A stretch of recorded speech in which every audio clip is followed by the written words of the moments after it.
Halo semuanya, di sini saya akan kembali menjelaskan langkah-langkah bagaimana cara penggunaan if dan else. Pertama, kita akan masuk ke tampilan kerja Visual Studio, maka tampilan POM akan muncul. Sebelum kita merancang POM, terlebih dahulu kita memilih toolbox yang ingin kita pilih. Di sini saya memilih toolbox label, button, dan text box. Pada label pertama, saya mengubah namanya menjadi nilai akhir. Pada label kedua, saya mengubah namanya menjadi keterangan. Sedangkan pada button, saya mengubah namanya menjadi proses. Pada tampilan text box 1, saya mengubah namanya menjadi txt na untuk menampilkan nilai akhir. Sedangkan pada text box 2, saya mengubah namanya menjadi txt-cat.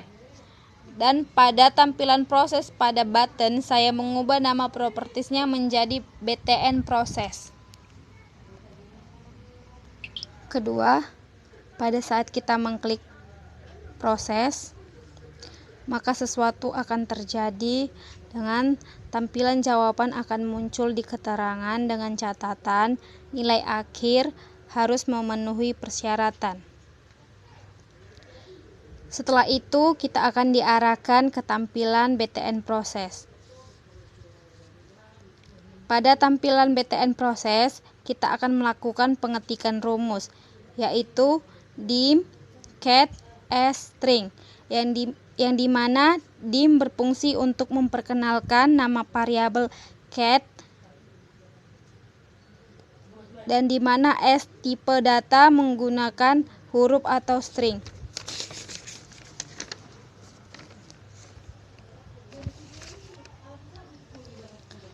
Oke, kita akan masuk ke contoh soal pertama dengan menggunakan percabangan if then yang diartikan sebagai jawaban yang kita inginkan atau pernyataan yang benar. Contohnya, jika nilai di atas sama dengan 80, maka keterangan sama dengan lulus. Dengan bentuk umum sama dengan if, kondisi then, jawaban atau ekspresi and if. Maka kita akan menuliskan if txt na titik text lebih besar sama dengan 80 then, yang dimana pada setiap operator atau tipe data pada teks tidak bisa dikalkulasikan, maka ditambahkan val untuk merubah teks menjadi angka, yang dimana val atau value diartikan sebagai mengubah karakter menjadi angka. Sedangkan lebih besar sama dengan merupakan operator yang digunakan. Pada saat kita mengenter, maka akan muncul secara otomatis then dan and if. Lalu kita klikkan cat sama dengan tanda petik 2 lulus, di mana cat digunakan untuk tempat menampung variabel. Sedangkan lulus di mana jika tidak dibuat tanda petik 2, maka lulus dianggap sebagai angka. Maka perintah terakhir akan muncul and if. Lalu untuk menampilkan jawaban, maka kita terlebih dahulu mengetikkan txt-cat titik text sama dengan cat, yang dimana itu merupakan tempat menampungnya jawaban. Maka pada saat Anda menjalankan tampilan tersebut, maka akan muncul tampilan form. Silakan ketikkan nilai yang sesuai dengan contoh soal di atas, maka akan muncul tampilan lulus pada keterangan.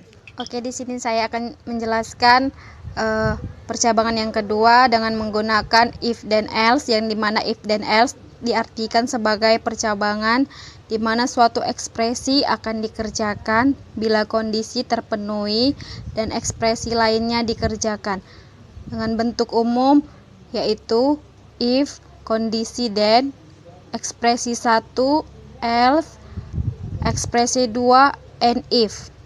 Dengan contoh soal sama seperti soal yang pertama, namun memiliki sedikit penambahan.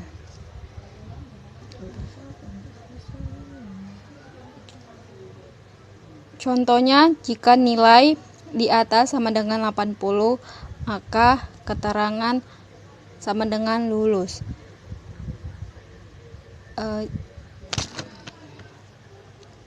Else, jika nilai di bawah 80, maka keterangan gagal.